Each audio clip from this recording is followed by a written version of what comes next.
Today we are going to talk about Schiff-Sherrington syndrome, a dramatic neurologic posture caused by a severe lesion of the thoracic or lumbar spinal cord.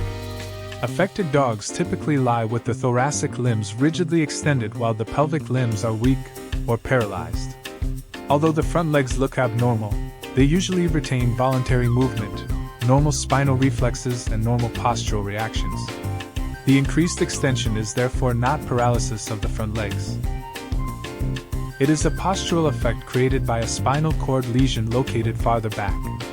The syndrome most commonly follows an acute, severe lesion in the T3, L3 spinal cord region. Causes include thoracolumbar intervertebral disc extrusion, vertebral fracture or luxation, spinal trauma, hemorrhage, severe inflammation, or another lesion that rapidly compresses or damages a large portion of the spinal cord. Thoracolumbar disc extrusion is a particularly important cause of sudden pelvic limb weakness or paralysis in dogs. The unusual posture develops because the injury interrupts ascending inhibitory pathways originating from spinal border cells in the lumbar spinal cord. These pathways normally help restrain extensor motor neurons controlling the thoracic limbs. Once that inhibition is lost, extensor tone in the front legs becomes excessive. At the same time, damage to descending motor pathways prevents normal control of the pelvic limbs, producing weakness or paralysis behind the lesion. The pelvic limbs usually show an upper motor neuron, or UMN, deficit because the lesion lies cranial to the lower motor neurons that directly supply those limbs. UMN signs include weakness or paralysis with normal to increased muscle tone, normal or exaggerated patellar and withdrawal reflexes, impaired paw placement, and relatively slow muscle atrophy. Immediately after a severe spinal injury, spinal shock may temporarily reduce pelvic limb tone and reflexes, making the dog appear to have a lower motor neuron deficit until the reflexes return. A true lower motor neuron, or LMN, deficit results from damage to the L4, S3 spinal cord segments, nerve roots, peripheral nerves or neuromuscular connections.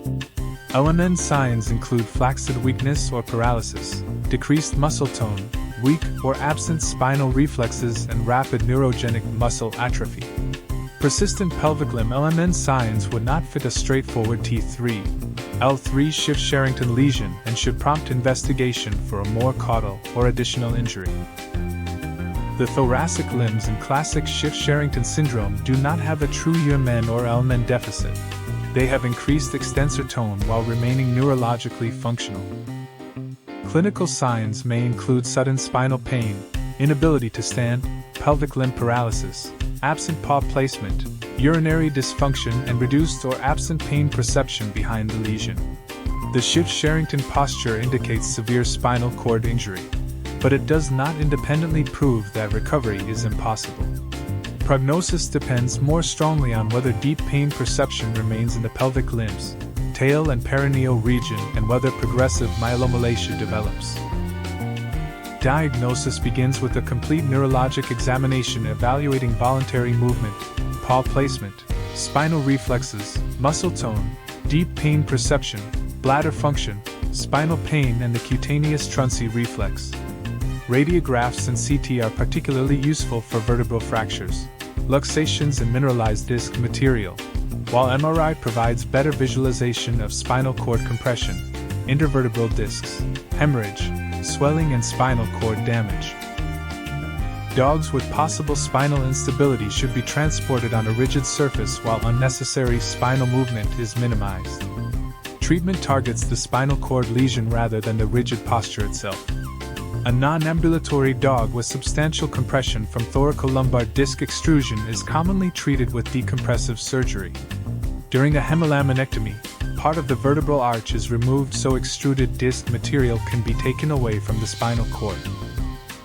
Vertebral fractures or luxations may require surgical stabilization to prevent continued movement and repeated cord injury.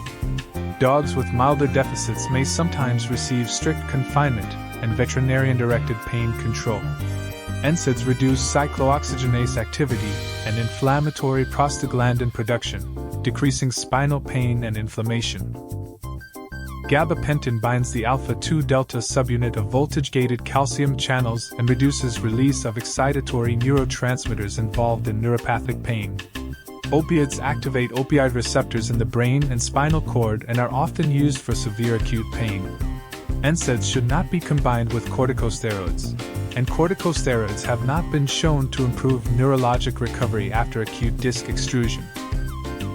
Nursing care may include bladder expression or catheterization, padded bedding, frequent repositioning, skin protection, and carefully controlled rehabilitation.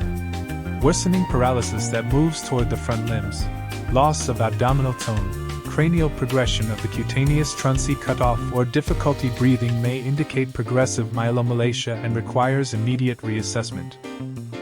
Schiff-Sherrington syndrome cannot always be prevented, but risk may be reduced by maintaining a lean body condition, limiting repeated high-impact jumping in dogs predisposed to disc disease, preventing falls, securing dogs during vehicle travel, and restricting activity when spinal pain or weakness first appears. The key lesson is that rigid front legs combined with paralyzed rear legs usually indicate a severe thoracolumbar spinal cord emergency, not a disease of the front legs. If you have suggestions on video topics or would like to donate to our game/video development, reach out to dogtoursgame@gmail.com.